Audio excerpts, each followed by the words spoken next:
Hi there, this is Archive Moon with Star Sign Astrology coming to you, and I just want to speak to you today about COVID-19.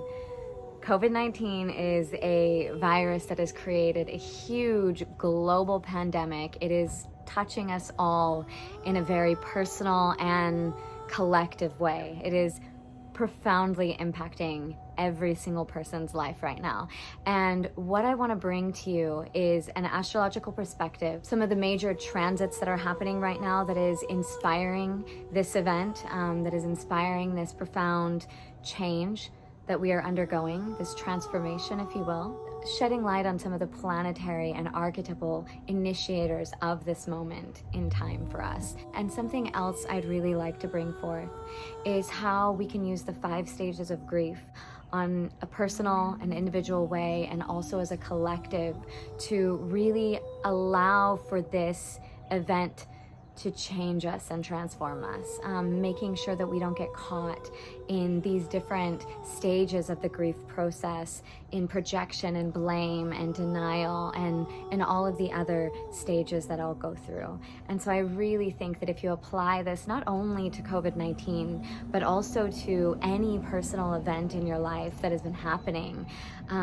it is going to really help us move into a place of more acceptance. Because when we are given experiences in life that are seemingly out of our control, finding that piece of really owning it and being able to move through it, to come into a place of acceptance, is probably the biggest challenge, because of our tendency to fight or to deny the actual rite of passage that we're in. And so without further ado, let's move into the transits and then move into the stages of grief.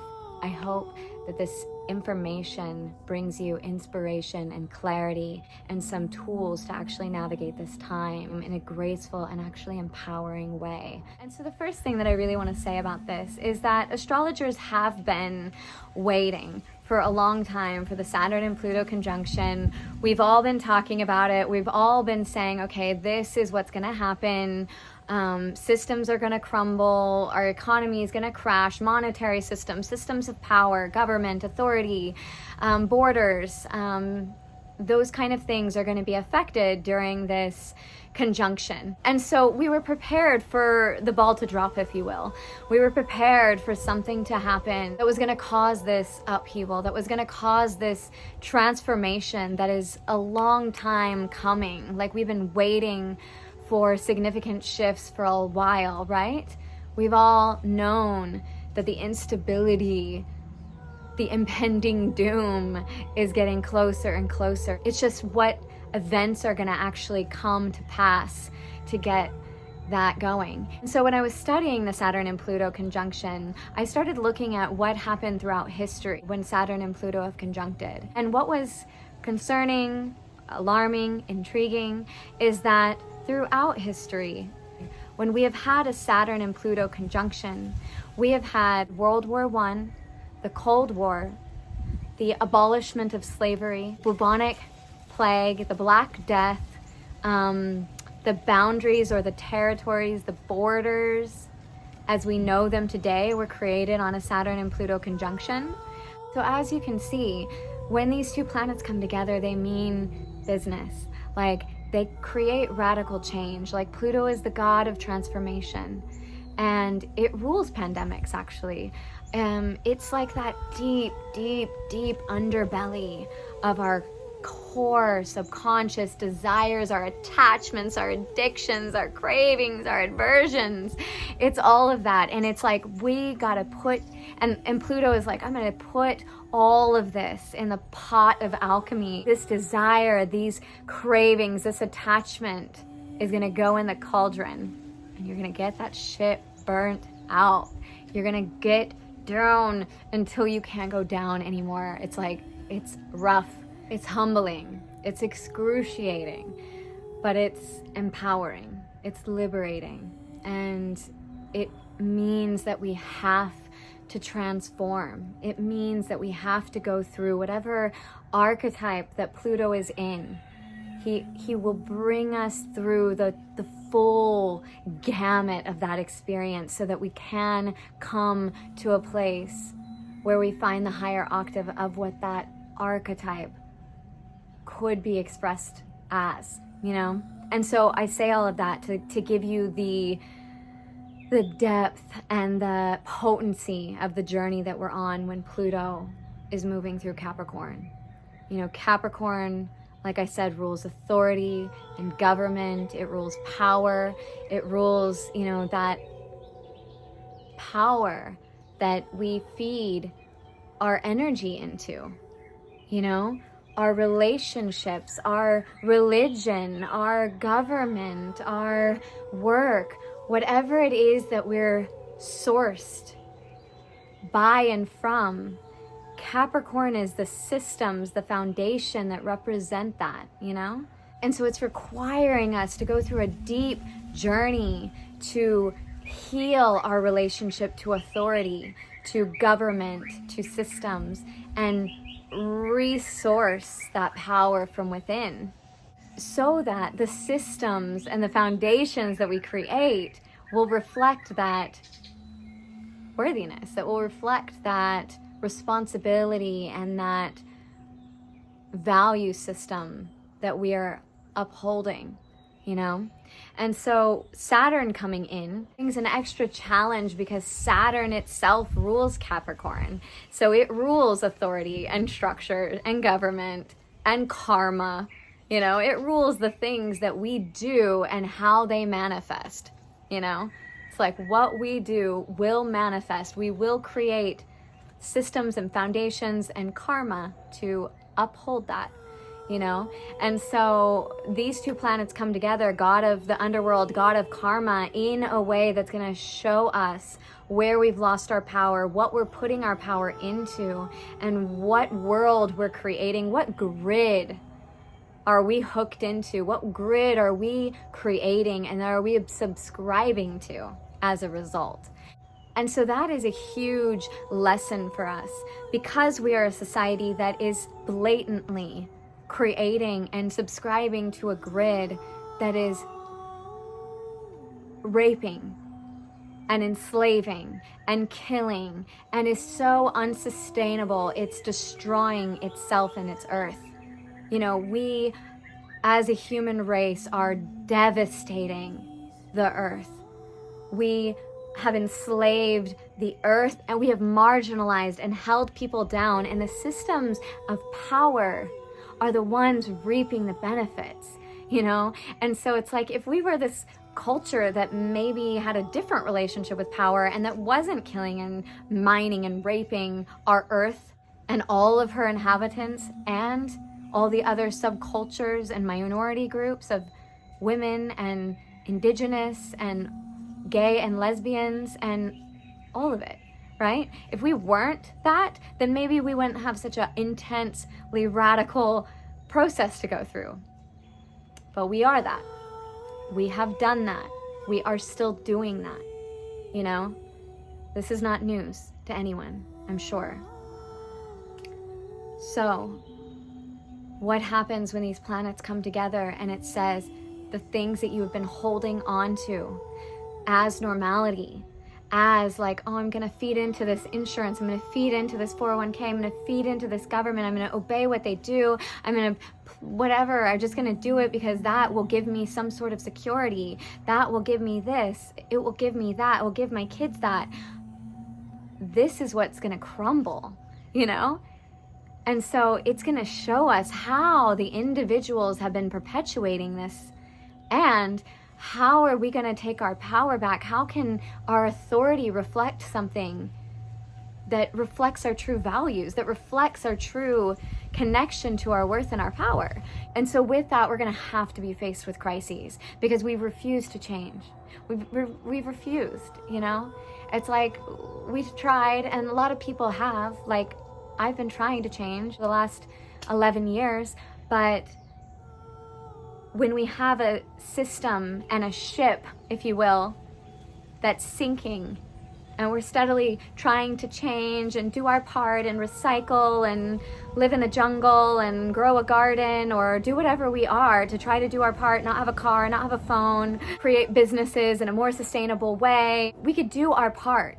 But if we're constantly patching holes in a sinking ship and the captain and all of its men are still going about the direction that they're heading for, which is a fucking sea of rocks with sirens on the shore, calling them down, yes, feed on your own lust, feed on your own illusion and your own addiction so that you will crash, so that you will come down and be taken into the place that will lead you to your transformation. Because this system and everyone that is holding to it will be taken down, deep down, until they are transformed, until they see, until they can't hold or cling anymore, you know? And so right now, in my opinion, we're having a virus that arises at the same time as the conjunction. This virus attacks the lungs. You know, whether it was man-made or not, they say it came from a pangolin. The pangolin is literally a real-life dragon, you know? It comes from the birthing place of a slaughterhouse. To me, this is the epitome of the most evil, disgusting thing that we have on our earth. Enslaving, caging, slaughtering, exotic, beautiful, wild creatures. Out comes a virus because we were still doing that, even though the forests and the jungles throughout the whole world were burning. So the lungs of our earth have been damaged. They have been severely burned. And there's billions upon billions of animals and trees and oceans and rivers and coral reefs and kelp forests that have been decimated. And so the lungs of this earth have been burnt by the fire that is destroying her, the fires that we cause by the imbalances, by the refusal to change our systems, by the refusal to change who we feed, who we work for, who we pay taxes to, who we buy their things of what they're selling, who we learn from, all of it. We have refused. And so our earth has become so unbalanced that she is now burning. Billions of creatures are leaving, vanishing as a result. The lungs in Chinese medicine represent grief. The grief that we have failed to feel, that we have failed to mourn, that we have failed to process, that we have failed to transmute because of our inability to face it. You know, there's 5 stages of grief, they say. The first is denial. The second is anger, blame, projection. The third is negotiations. The fourth is sadness, release. The fifth is acceptance. And so why I'm bringing up the 5 stages of grief right now, because I feel that we as a collective and as individuals have to go through this process. We cannot deny or blame or project or negotiate any longer without transmuting this, or we will have disease. We will have imbalances that rise up in the very organs that store it, you know? So I want to take a moment to recap the 5 stages and how I see that playing out within COVID. The first is denial. Denial of what we're doing to our earth, denial of the powers and the systems that we are feeding and that are taking, how we are taking, and how the systems that we uphold are taking and raping the earth. Denial of COVID, denial of change in our life, you know, denial that this could be something that the earth is bringing up. Not saying that's the case necessarily, but it could be something that the earth is bringing up to say, wake the fuck up. Something that the earth is bringing out because of the amount of imbalance that there is in her lungs and our lungs as a result of our inability to see, of our inability to face our actions, of our inability to know what to even do. So we avoid, we turn a blind eye, we buy the food that we want, we pay into the system that makes us feel safe, whatever it is. Denial. Step 2, anger, blame and projection. It's you, it's them, it's the government, it's this, it's that, it's the coal, the enslavement and the brainwashing and the 5G and all the things. Yes, maybe it is. And yet, the anger, no, I don't want to stay at home. No, I don't want to quit my job. No, I don't want to lose my 401k or the stocks that I've built up. No, I don't want to make my life inconvenient for this truth that I'm either denying or pushing away from. You're crazy. You're crazy. That's just what humanity is. This is just how we live. We war, we enslave, we rape. It's just plants, it's just animals, it's just our rivers, it's just our children. Other, push away, reject. Third, negotiations.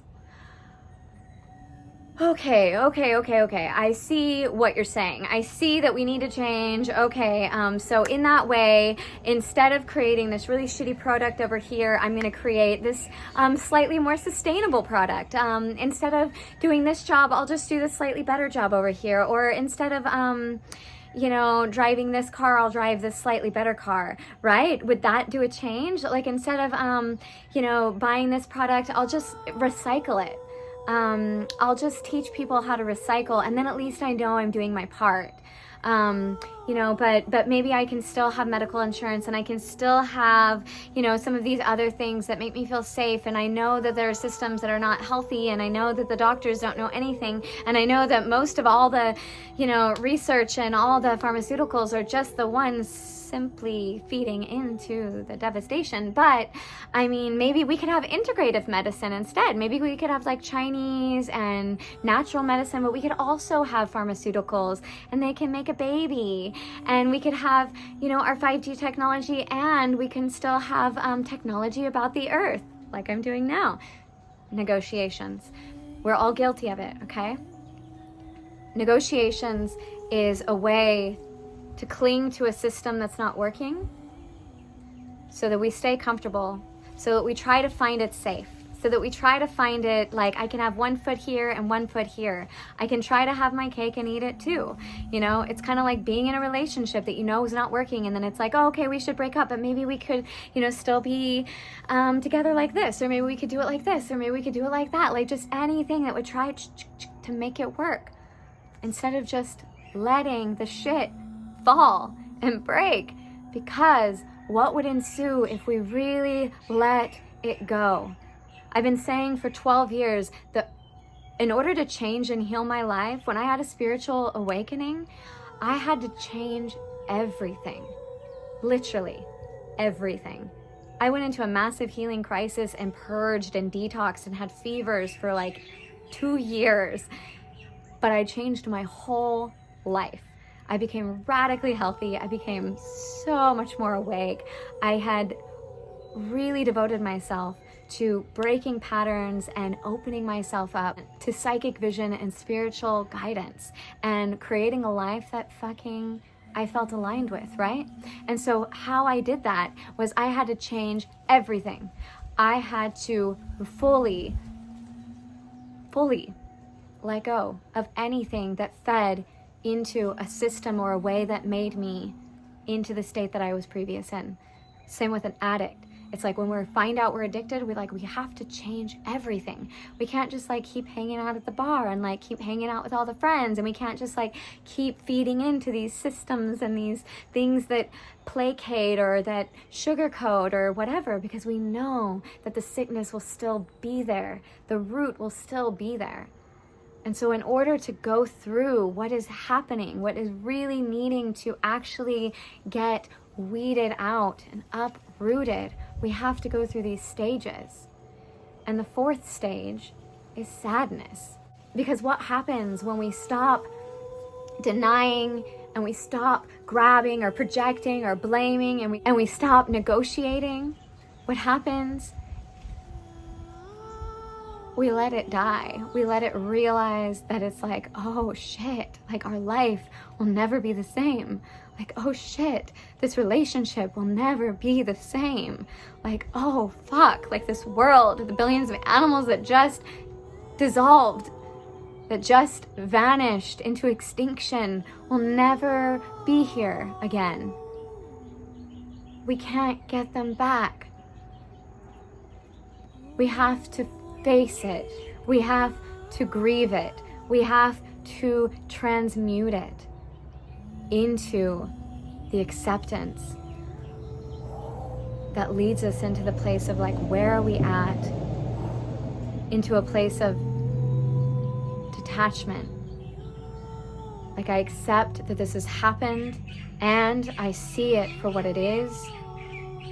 I allow the grief, the unforgiveness, the blame, the anger, the sadness, the hopelessness, the despair, all of it to be held,